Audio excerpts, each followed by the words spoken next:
Hey there friends, and welcome to Laugh Napkin. My name is Frank, and today we'll be checking out the subreddit r/MaliciousCompliance. If you're new around here and enjoy these Reddit stories, be sure to subscribe for daily videos. Now sit back, relax, and enjoy the show. And the first story is called Karen Wants Her ID Checked. I work in a casual fine dining restaurant in a downtown area. Prices aren't crazy, but high enough that we don't get a super young crowd. I would say average age of our dinner crowd is 30 to 60, although it varies more on the weekend. I only include this information so you understand why I didn't initially ask for identification, even though you should always check. Thursday night, a table of 4 comes in for early dinner. 2 Karens and their daughters. Excellent. I'm ready for them to split entrees and tip me 15%. Not the worst type of tables if we're being honest, but nonetheless. They order a pitcher of sangria, and I tell them I'll be right back with that for them, to which Mama Karen says to me, "You really aren't going to check these girls' IDs? Her birthday was just last month. Aren't you supposed to check anyone who looks under 40? She is correct, of course, that I should have asked for identification even though the girls were with their mothers, and I was being lazy by assuming they were of age since their mom didn't stop them from ordering drinks. I agree with her and tell her that I'm actually supposed to check all IDs regardless of age, and proceed to look at all 4 of the ladies' IDs. Unfortunately for Mama Karen, her birthday was a few days previously and her ID had expired. In the state of Michigan, it's illegal to serve alcohol to anyone with an expired ID regardless of age, so I had to deny Mama Karen a glass for the sangria while her daughter and friend shared a pitcher. I didn't really have malicious intentions, however, it felt good that Karen's antics backfired on her. Edit. I didn't include details of Karen throwing a fit when I denied her a glass of sangria. She informed me that she, a business owner, is more aware of the law than I, a mere server, could ever be. I simply couldn't just do my job and bring her a glass. My generation doesn't respect elders and blah blah blah. Her daughters were a little embarrassed, I believe, but I tried to move past it and serve them the rest of their meal normally. Karen kept huffing and puffing, but said no when I offered to bring a manager over. This next story is called Never Leave a Spill? You got it. Quite some time ago, I used to work at a Walmart, and honestly, it was by far the worst job I've ever had. I could go on for hours about all the horror stories I have from that place. One story in particular I feel is a good fit here. You see, the store I worked in had a rule that if you see a spill, you are to guard the area and keep customers from slipping and falling. You were not to leave the spill for any reasons while you flagged down another employee so that they could fetch cleaning supplies. Only managers and the cleaning crew had radios. I understand the logic here, as a lawsuit would certainly cost more money than an hourly employee's time standing next to a spill until it was cleaned up. However, there are a few issues with this in practice. I worked the evening shift in the meat department, and most days I was the only person in my department.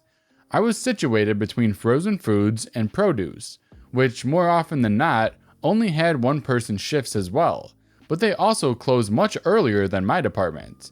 This meant that I was the only person in my corner of the store for about half of my shift. If I came across a spill, there was no telling how long I would have to wait around for another employee to come by because there was literally nobody else working in or around my area. Also, being in the meat department, we had multiple cleaning stations all around. One was always a few steps away. One day while working alone, I noticed a small spill, so I stood next to it per procedure for about 10 minutes. In this time, nobody, customer nor coworker had even entered my view. I couldn't help but think how dumb this was, as I could see a cleaning station just on the other side of a bunker. I decided to throw in the flag and just go get the cleaning supplies and take care of it myself, because even if a customer did come around, I could still see the spill and easily call out to them to watch their step. Unsurprisingly, I was able to make the round trip without any incidents. As I was cleaning it, a manager walks up and took notice of me. Manager: what happened here? Just a spill. I've got it all sorted. Did you just happen to have cleaning supplies on you? No, but they were just right there. I was able to fetch them without losing sight of the spill. That's not how we do things. Someone could have gotten hurt. No, as I could have called out to anyone that came near it. I was never more than a few steps away. Doesn't matter. You should have stood next to the spill and waited for somebody else to come by. This went on for a few minutes, but the manager was not budging, so I conceded. That was not enough for him, as he then proceeded to write me up for negligence and unsafe work practices. I was livid, but I was also a college student and needed the job, so I just kept quiet and returned to my shift. A week or two later, as I was once again the only person working in my corner of the store, I happened upon another spill.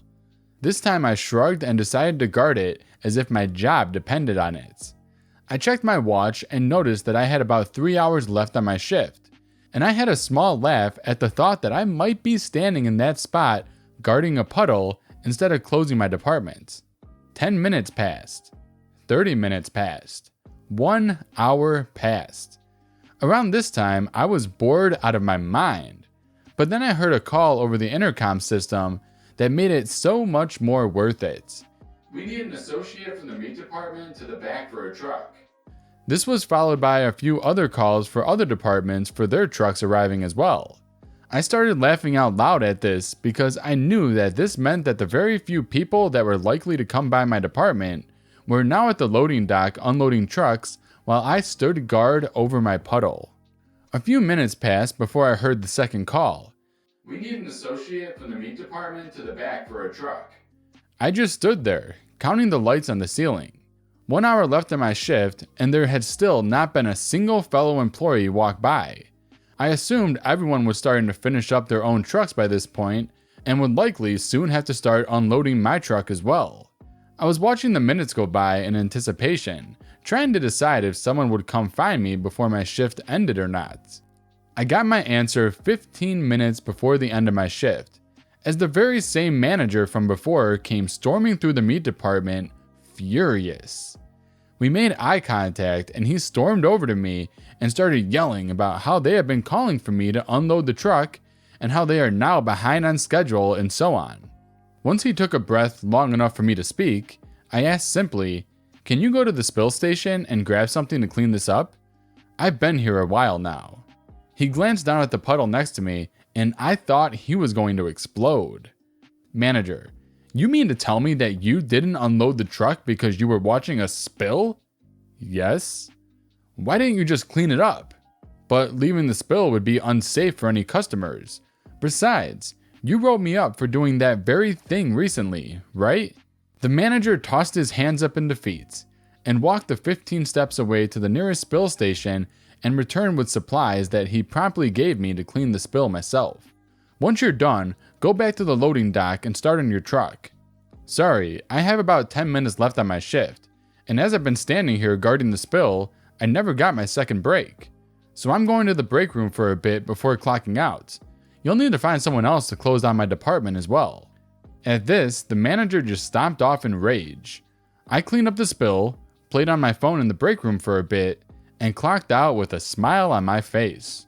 I know that the manager just made someone else do all the work and wasn't personally affected by this, but knowing that I could be a thorn in his side was enough for me.